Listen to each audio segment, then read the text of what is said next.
Falta muy poco para el tratamiento parlamentario del proyecto de ley de presupuesto para el año que viene, por supuesto para ser ejecutado, y hay distintas posturas en relación con los partidos políticos a los cuales se pertenezca. Luis Zamora, ¿cómo ves el proyecto de presupuesto para el año que viene? Bueno, mire, esta tarde lo defiende Duhovne, ¿no? Sí, a las 14 horas. Sí. El proyecto de presupuesto es, uno dice siempre, el gobierno está destruyendo la Argentina, está vaciando el país. No es una metáfora. El proyecto de presupuesto reconoce que en estos 4 años Macri destruyó riqueza del 2% del Producto Bruto. Lo reconocen en el proyecto de presupuesto, computando. Es decir, entre la destrucción de riqueza, caída del Producto Bruto del primer año, subió el segundo año, cayó este año, cae este año, y va a caer el año que viene, pues ya lo reconoce el gobierno, promedio da 2 puntos.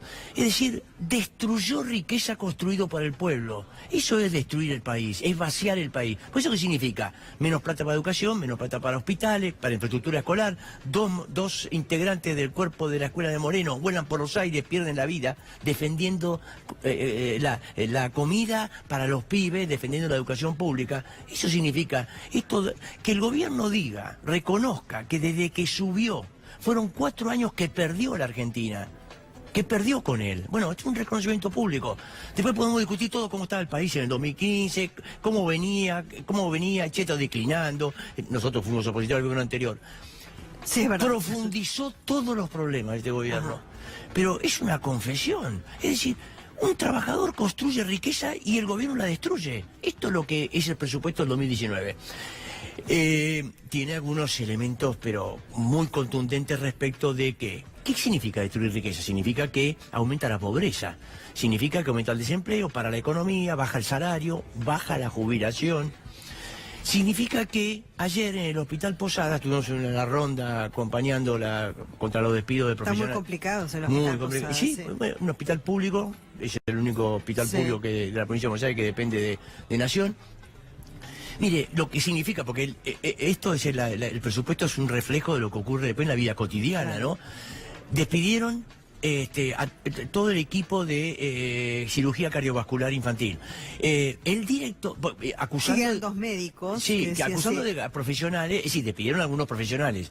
Y el director, identificado con Cambiemos, el doctor Kreutzer, salió públicamente a renunciar porque dice que las acusaciones al personal son injustas, que es un equipo que él da la cara por ese equipo, y renunció. Se quedó sin equipo de cirugía cardiovascular. Es uno de los 3 o 4 de todo el país, yo no sabía. Hay 4 o 5 equipos de cirugía cardiovascular infantil, uno era el del Posadas.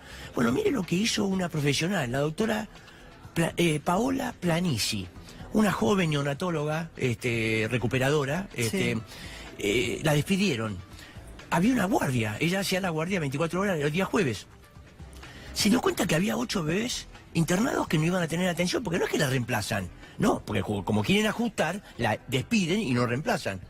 Fue a laburar, a cuidar los pibes. Claro. ¿No? Pero fíjese, entonces, para mí es un símbolo. Sí. El desafío que tenemos como pueblo es ese ejemplo ese de esta... Es como Sandra, que voló literalmente por el aire igual, para caer en el patio de la casa enfrente, que iba los sábados a la escuela sin percibir, por supuesto, ningún dinero extra, sacando plata de su bolsillo. Exacto. La gobernadora Vidal y Macri destruyen la escuela pública y la maestra la defiende a la escuela pública. Lo que no hay inversión en infraestructura ponen el cuerpo los maestros y las maestras. Y encima tienen que recibir las difamaciones de que ponen a los pibes de rehenes, que ponen sus intereses. Están defendiendo la escuela pública, su salario, que tienen derecho a defenderlo, pero también es el derecho a ser educado de los pibes y a comer. Y a reemplazar y a suplir lo que no viene de arriba, hacerlo de abajo. Bueno, a mí me impactó lo de esta médica, pero también es el ejemplo de Sandra o de Rubén. Excelentes médicos, tenían 25 años allí en el hospital. Sí, bueno, el director renunció, Kreutzer, el director, el jefe del equipo, ¿no?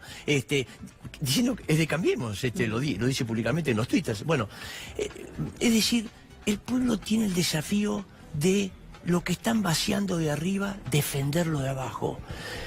El 24 tenemos una oportunidad, porque muchas veces, mire, yo lo cuento siempre porque, claro, uno frente a la... El paro de la CTA con movilización. Con movilización, de la CGT exactamente. Movilización el 25. Tenemos que hacer un dice parazo el del 24, no el del 25. El 24 es el 25, Ah. hay que hacer un parazo el 25 y va a ser un parazo, pero hay que hacer una gran marcha el 24, porque como es un paro dominguero, el de la CGT, propio de la complicidad que tiene con el gobierno, tiene que llamar a este paro obligado ya por el malestar que se extiende por Argentina. Es muy importante, mucha gente me dice en la calle, sobre todo cuentapropistas, comerciantes, decir que no tienen gremio, que no tienen, o jubilados, jubiladas, pensionadas, angustiadas, dicen, ¿qué podemos hacer? Vaya al 24. Vaya al 24, llenemos la plaza. Usted no tiene gremio, pero ahí tiene una oportunidad. Vayamos todos, hagamos una unidad enorme contra el gobierno. No están discutiendo en Wall Street la educación pública en Argentina. Vamos a bajarle, va a volar una escuela por los aires, pero les vamos a garantizar el pago de deuda. Ahora, 24 y 25. ¿Y el 26 qué puede pasar el día después? Pero bueno, ¿está después de la pausa? Sí, gracias. ¿Cómo no? El 24 de septiembre, o sea, el lunes próximo, va a haber un paro con movilización dispuesto por la CTA por 36 horas y el día 25 ya hubo la ratificación de parte de la CGT de un paro pero sin movilización.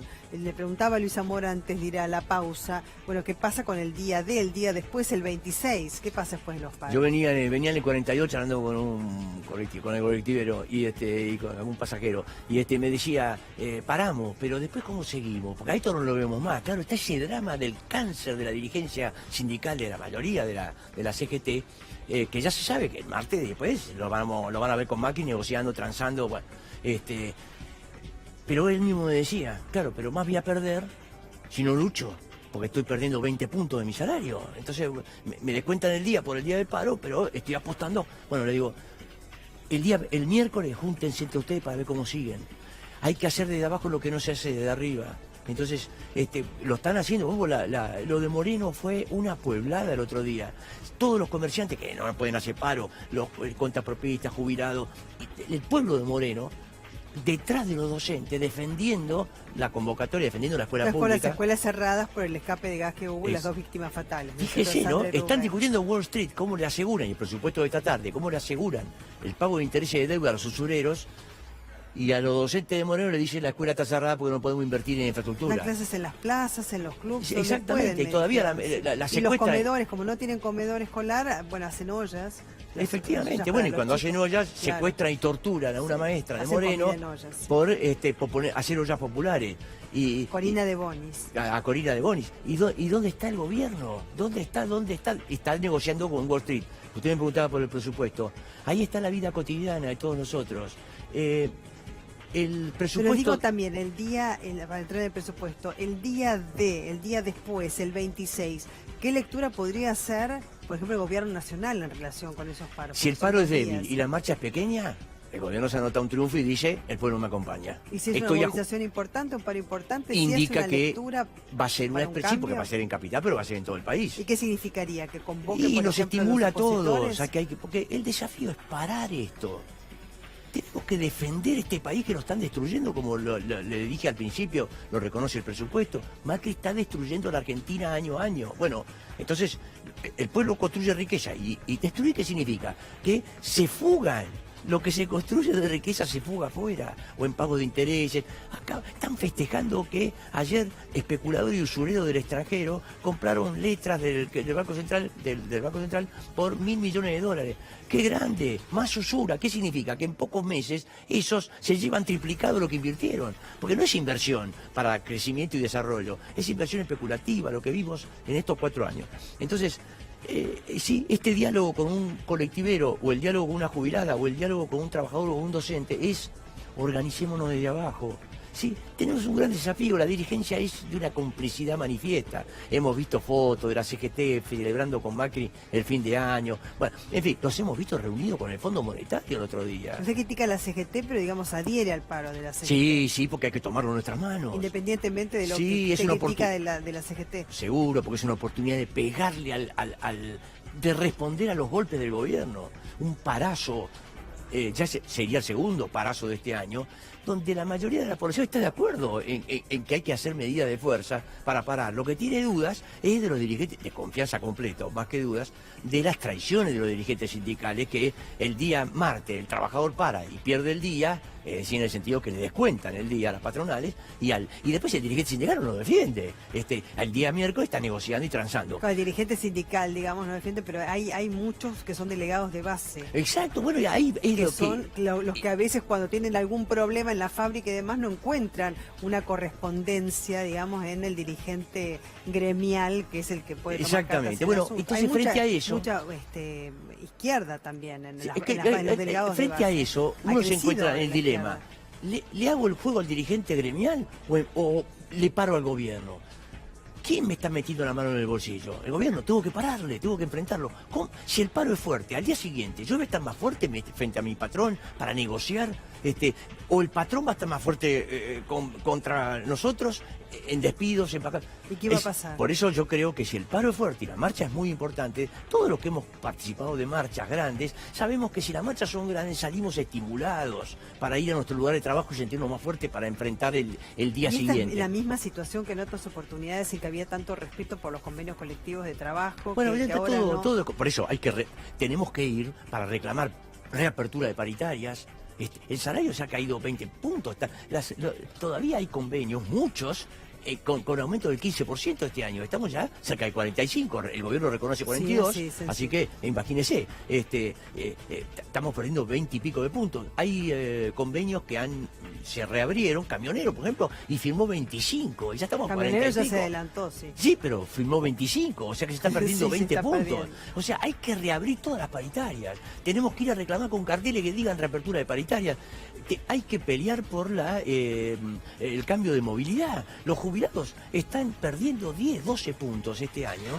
En el aumento de septiembre se acaba de perder, con una jubilación de 8.000 y pico, que ya en el 2015 era una jubilación poco digna.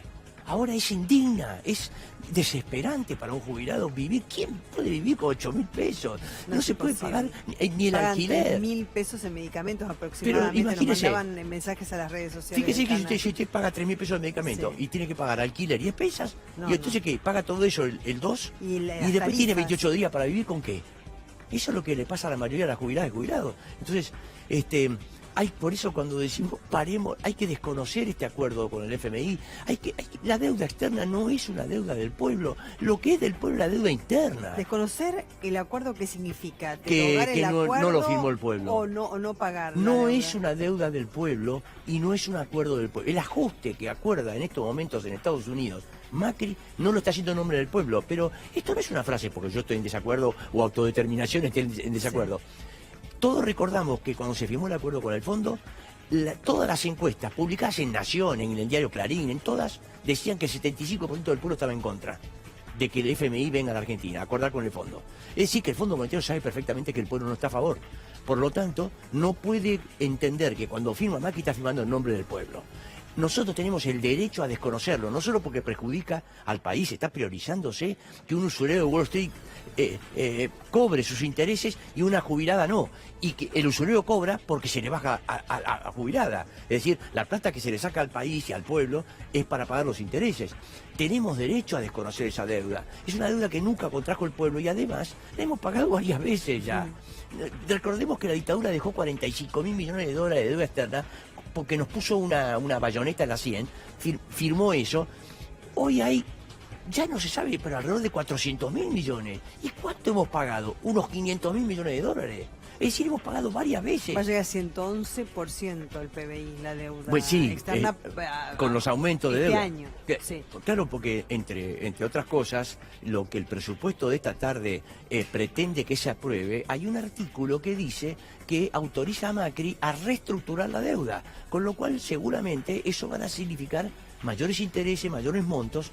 Y además, para acordar con el fondo, le está pidiendo 15.000 millones de dólares más. Claro, es una modificación para que la gente entienda del artículo 65 de la Ley de Administración Financiera, que contempla, digamos, que el Poder Ejecutivo puede realizar una reestructuración de la deuda cuando los montos, los plazos y las tasas Siempre de interés, digamos, se encuentran en mejores condiciones. Exactamente, En cuanto la a ley lo que va a pactar. 24.156. Claro, y la modificación que se hace de ese artículo tiene que ver, cambia eso, diciendo no que van a ser mejores montos, mejores plazos y mejor interés que se pague, sino de acuerdo a las condiciones imperantes del mercado. Del mercado financiero. Claro. Es decir, de acuerdo a los intereses del usurero, especulador, que hoy rige lo que es el mercado financiero. O sea, eso indica que el gobierno ya está pensando en que no va a poder pagar esta deuda, porque justamente la oposición le estamos planteando desde el pueblo límites, límites, límites. Yo le comentaba recién en el intervalo lo de el proyecto 5x1 de los 5 hospitales transformados en uno. Es decir, eso significa cierre de hospitales, pérdida de fuente de trabajo, peor atención de salud en el Curí, en el Ferrer, el Udaondo, el IREP y el Muñiz, que son hospitales monovalentes con especialidades distintas.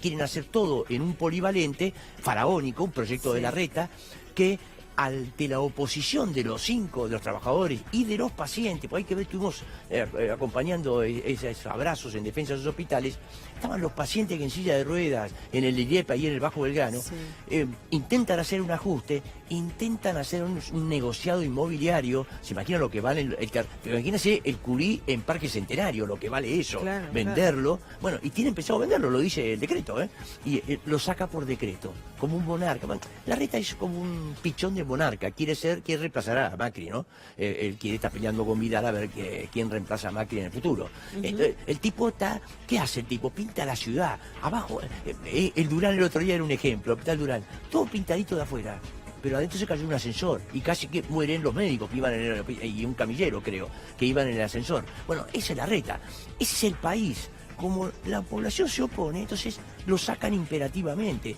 pero no son monarcas. Actúan como monarcas, pero no lo son. Tenemos que, por eso en la plaza, decirle no al FMI, no a los pagos de deuda, sí a que se reabran las paritarias, sí a los aumentos de las jubilaciones, en defensa de la escuela pública, es en defensa de nosotros mismos, y vuelvo al comienzo de este diálogo, es en defensa del país que Macri está destruyendo. Muchas gracias, Luis Al Zamora. contrario.